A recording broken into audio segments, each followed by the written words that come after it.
Take it. Take it, take it. I'm glad this is finally over, Tyrael. Look what this Game. has done to me.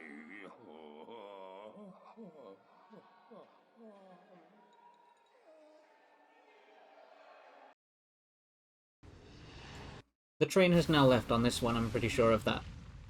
In fact, the train is now obsolete. Cyberpunk 2077, the year, not the game, has been and gone, mankind has spread throughout the stars, and we wage war in the 41st millennium. All hail the God Emperor. Die! I guess what I'm trying to say with that failed attempt at humour is that I know this review is late.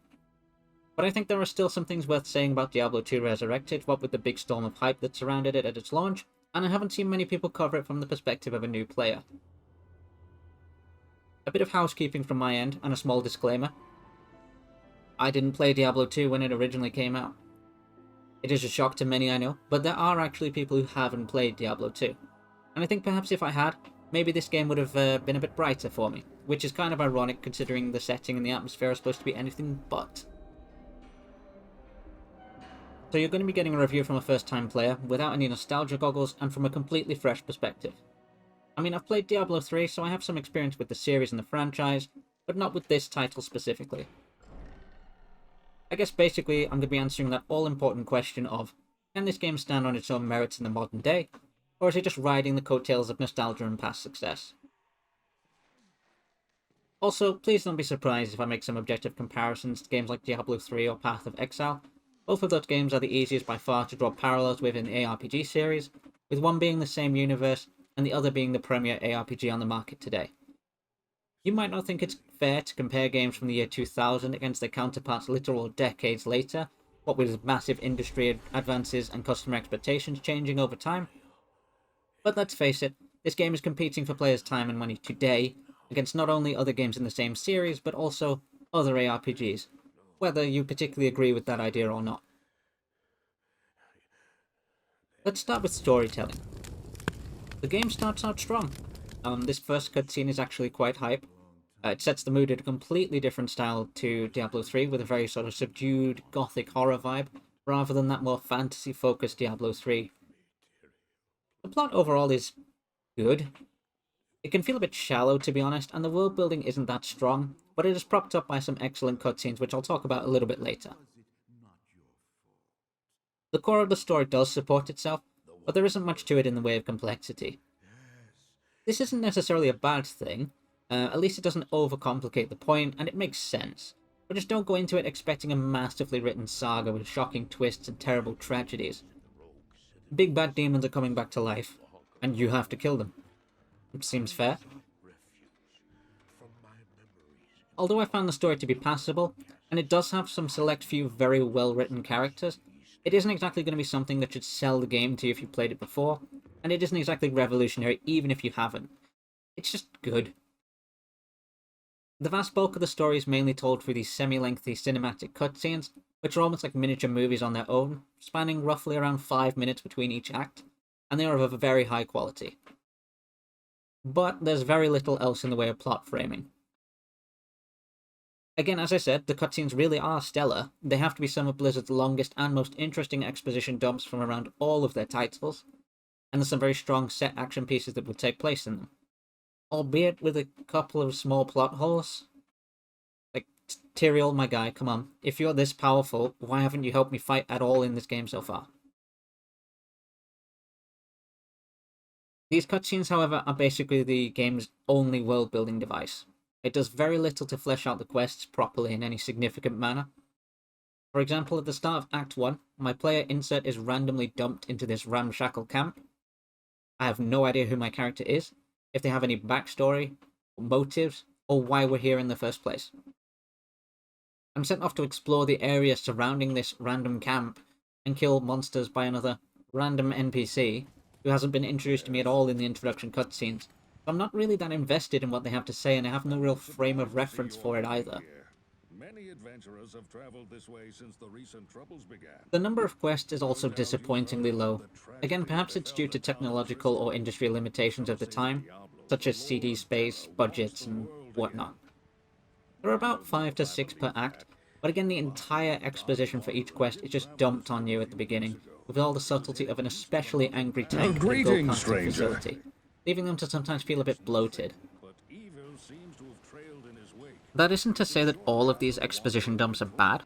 It's more just that I feel they could have been communicated in a variety of ways instead of just being, all hurled at you in one moment at the beginning of each questline.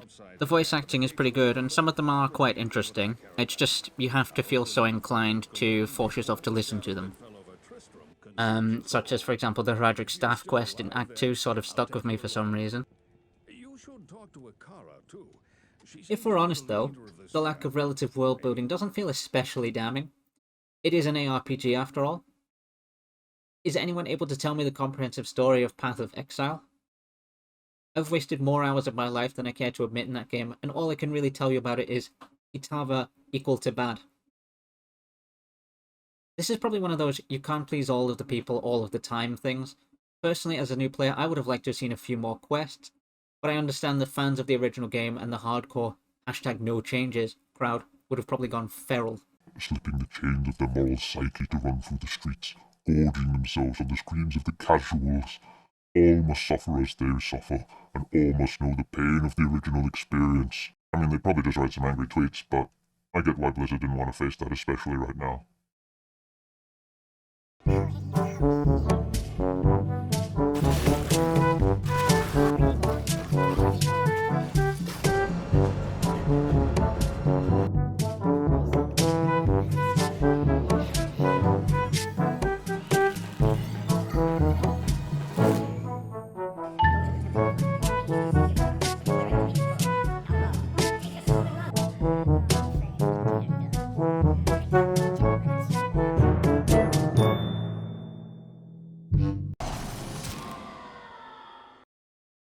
So now we'll move on to the graphics. This is a pretty difficult one for me to put a pin in, honestly. On the one hand, it's marketed primarily as a remaster in the modern day, so it isn't that unreasonable for someone to expect some really shiny graphics from this game. That is its main selling point, otherwise why wouldn't I just go back and play the 2000 original? There's a definite improvement to the images from the original, obviously. The people look more like people, and the grass looks less like one carpet that I spilled something green on. I understand that they wanted to keep the art style of the original game with its borderline cell-based click-to-move movement and all of the charms that go with it, but as a result we've ended up with what sometimes looks like very unnatural-looking animations. I think that part of that is tied to their intention to keep the bones of the original game, like I said before. The new graphics combined with that somewhat awkward, stilted movement of the characters just looks wrong, and that's especially enhanced by the somewhat weird pathing in this game. It isn't exactly that the visuals are bad. They're certainly very high fidelity, but they do look unnatural and stiff at times.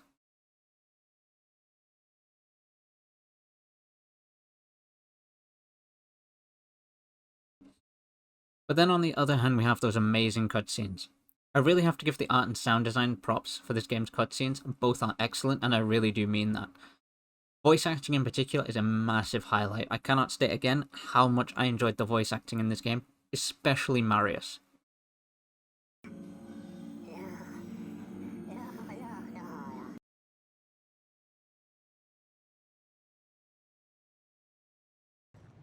All except one.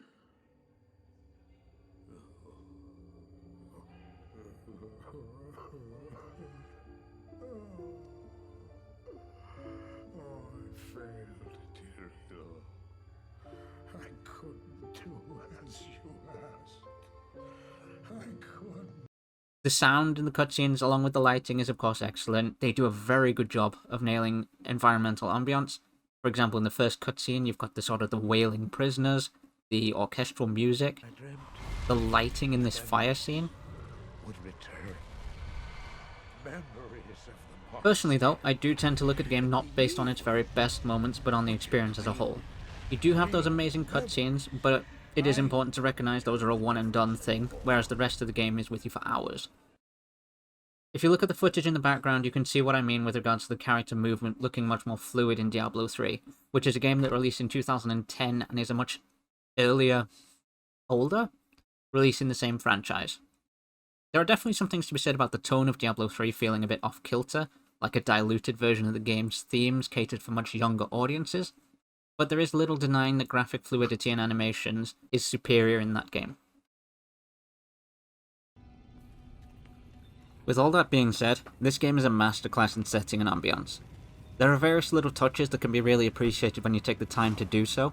Lighting and spell effects are excellent, and in fact lighting is used in a very creative way here to immerse you in very dark atmospheres. In darker areas you'll have severely limited vision, such as in underground caves or in dungeons, and spell effects themselves will create light and effects which will guide you, which is quite impressive looking. Tile sets and background effects are great, and the monsters fit well in keeping with their respective areas and generally look quite nice. For me personally, I could never quite get over the weird pathing of some of the spell effects and of my character and enemy monsters, and the stilted animation on some effects and character movements, but it's all very high fidelity and the atmosphere cannot be praised enough. And now we get into the part where I could really ruffle some feathers. I'll break this part into sort of two subsections for characters, gear, and progression, and then combat. I will start by saying that the character leveling system for Diablo 2 is actually great. It's one of the highlights of the game for me, but it does come with a big caveat.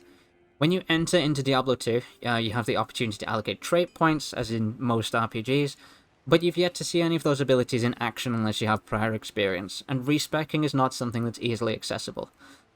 If you pick wrong, there's a finite number of opportunities to respec for all intents and purposes, and it's a total respec. It's not fluid at all. You cannot respec individual points or stat points. It's a full respec, start from scratch. And as a big noob, I wanted to try and work things out for myself. I decided I particularly liked the class fantasy, if you like, of a poison necromancer, and as a result spent the majority of my time leveling agonizingly slowly, walking up to individual gremlins and attempting to use Poison Dagger, which wasn't really the class fantasy I had in mind, I gotta be honest. You might be thinking of writing in the comments, "Oh, but why didn't you just follow a guide?" Well, dear commenter-to-be, there are many, many good reasons not to do so, starting with, number 1, I'm too lazy, number 2, I'm too stubborn, and most importantly because I wanted an authentic new experience. You can make the argument that that's my cross to bear, I chose to do that to myself, and that the original game was like this with the respecs, so that's my problem. But, as I said before, it's not a particularly friendly experience for new players, and to be honest, even for some of the existing players, you have to remember a lot of the player base will now be older people who have less time on their hands, and it feels a little disrespectful to their time, although I understand why they kept the old system.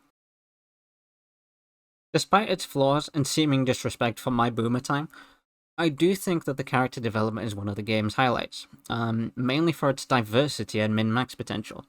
You might think it sounds like a paradox to complain about how limiting the system is, but then also praise it for being diverse, but the limits imposed on the tree actually make each decision more impactful, and it allows for a lot of min-maxing and theory crafting if you're into that kind of thing.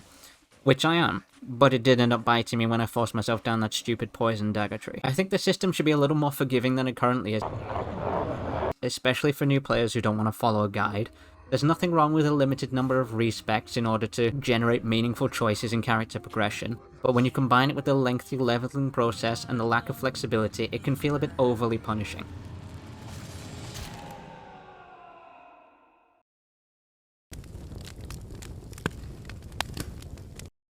There are so many things to the gear in the late game of Diablo 2, but this system is actually awful for new players. Almost none of it is explained in the game without using external media. Between things like rune words, where you have to enter runes in a particular pattern in a socketed item to gain powerful unique effects, and it's also dependent on the number of sockets the item has, whether you can do each one. And if you don't do these, you can feel severely gimped. They have some of the best in slot gear in the game from doing this. There are an insane number of combinations. Things like gem scaling, unique gear sets, gear applying skill points to your abilities, and the somewhat weird magic find system. There's extremely specific best in slot gear, and the requirements vary on a class by spec basis, and none of this is really intuitive or explained in the tutorials of the game. Some of you might again be thinking of writing in the comments that a game like Path of Exile requires you to use the wiki, or follow a guide, or it's notoriously punishing, you have to use sites like PoE Trade to swap your gear, or calculators for crafting. But the massive difference between a game like Path of Exile and Diablo 2 is the investment to level new characters. Path of Exile only requires you to access that kind of external content when it comes to things like late game mapping. Nothing stops you from progressing through the base game in a meaningful fashion, and there's a lot less gatekeeping in terms of the flexibility of allowing yourself to respec. Throughout the course of the story, you'll have something 20-ish passive respec points, which can be applied sort of very min-maxy way to change one thing rather than your whole build again. And there's a variety of ways to fix other smaller issues as well, such as trading, which again, I know has to use an external resource, but it doesn't feel like as big of a deal. The research required is not as time-intensive in order to fix issues. I will say that I do like the variety and amount of stuff, and it's a very knowledge-based endgame, but like the world building, I feel like it needs to be communicated much better in-game, rather than having to use external sources for everything. So I'm going to put more of an emphasis on gameplay and combat in this next section. I'm going to mention the caveat of me playing this build. So the combat I experience is probably not going to be like everyone else's, especially more experienced players or those following a guide. Overall, it was just okay. It was your typical ARPG-style combat with a few notable exceptions, made a little bit more awkward by the, as I said before, borderline sort of grid-based feeling movement. Pathing is not great in this game. It almost feels like there's an area effect to where you click, and occasionally you'll just sort of get stuck on strange objects. And I get that maybe some people find that to be part of the charm, but to me it was just an irritating thing. On easier playthroughs, the game feels fine. It feels adequate, if sometimes a little bit awkward, but it's passable, and I'm sure with alternate builds it's a bit more enjoyable than the experience I probably had. It definitely feels like this game is not designed for solo play at higher difficulties, and maybe that is a good thing. It's refreshing to have an ARPG encourage group combat, but it does highlight an issue for those who want to do something on their own. There's various things that showcase this, and the most obvious of which is things like monster elemental immunities. Some monsters will just be outright immune to what you've chosen to specialize your character in, and it's random. And as a result of the relatively inflexible passive tree, or the talent tree, whatever you'd prefer to call it, you'll be extremely inefficient against them without the support of another spell school, but obviously you can't really dilute yourself across multiple schools. So it feels like you're supposed to balance this out with multiple characters playing together, each focusing on their own different elements to combat that. I kind of like that style, actually. It adds a bit of a niche to this game that it needs. Other ARPGs often focus on solo play elements to the detriment of group play, so it was a nice change.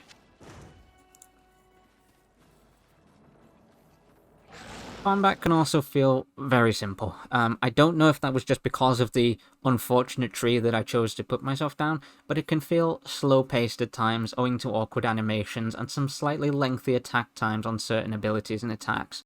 It can almost at times feel borderline turn-based, particularly if you're juggling mana issues at the same time, and it can get quite frustrating given how defensive stats work, where everything is essentially either it hits or it doesn't, when it comes to physical blows and attacks and certain abilities. There's no such thing as like percentage mitigation here.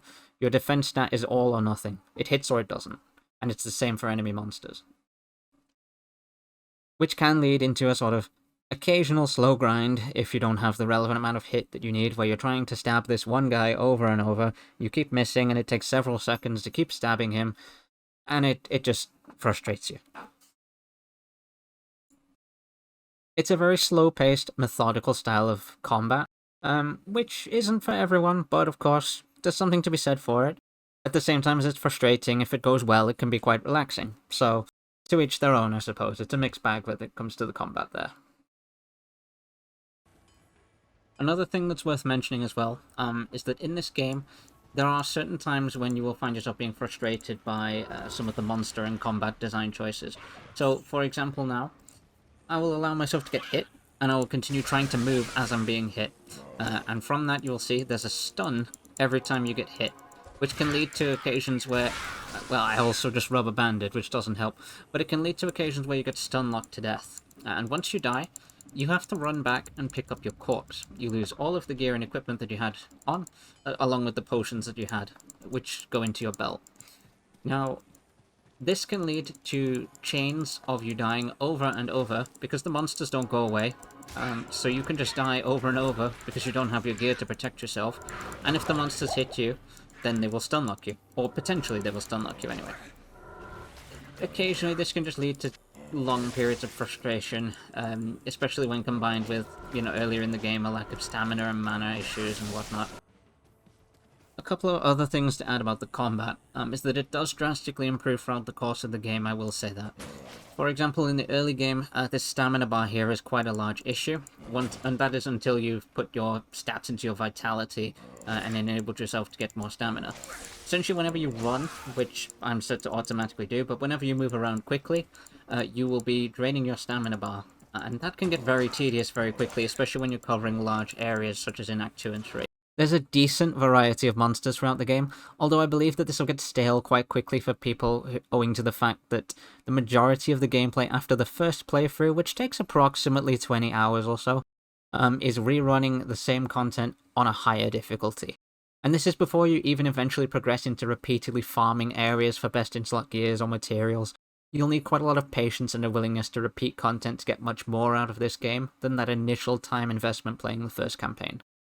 The main issue I have with this formula is that the goal appears to be farming to get better at farming.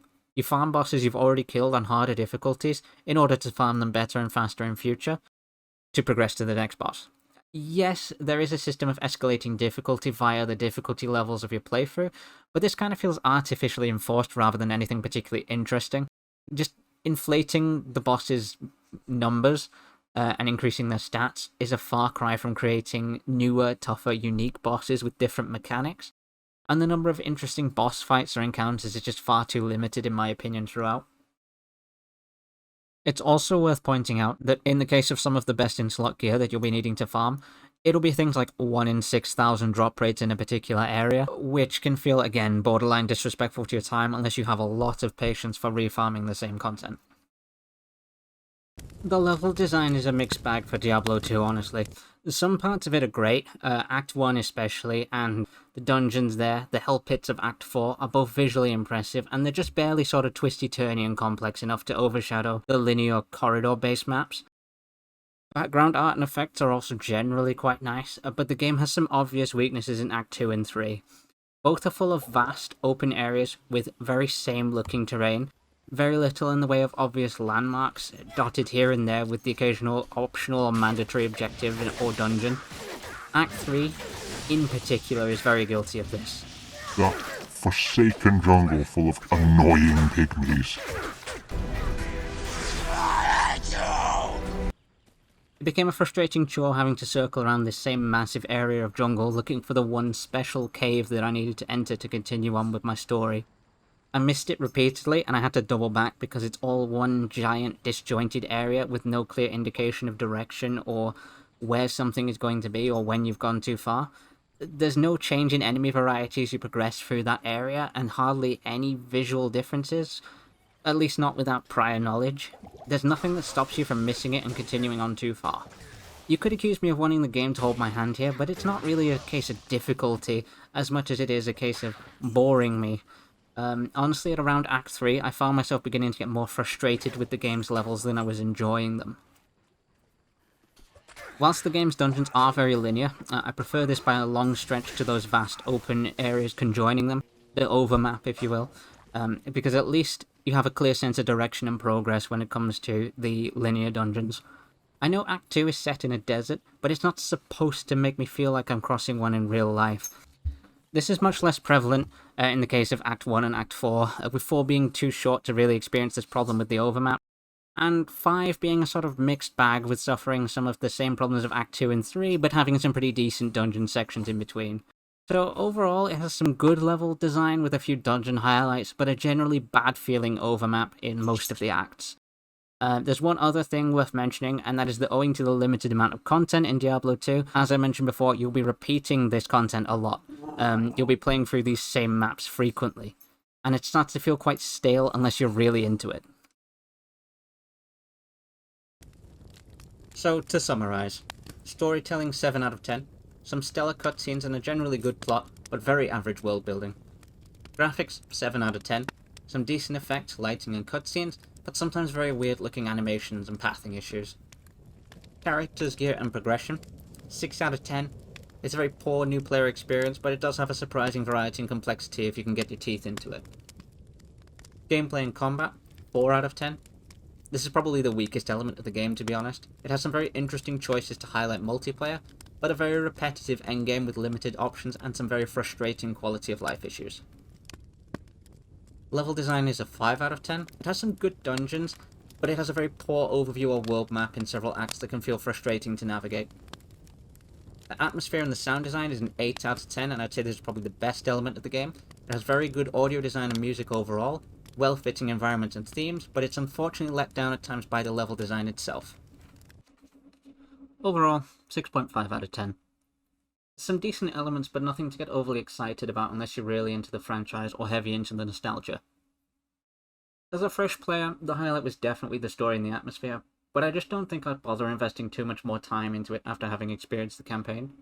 There just wasn't really enough incentive to delve fully into the endgame for me.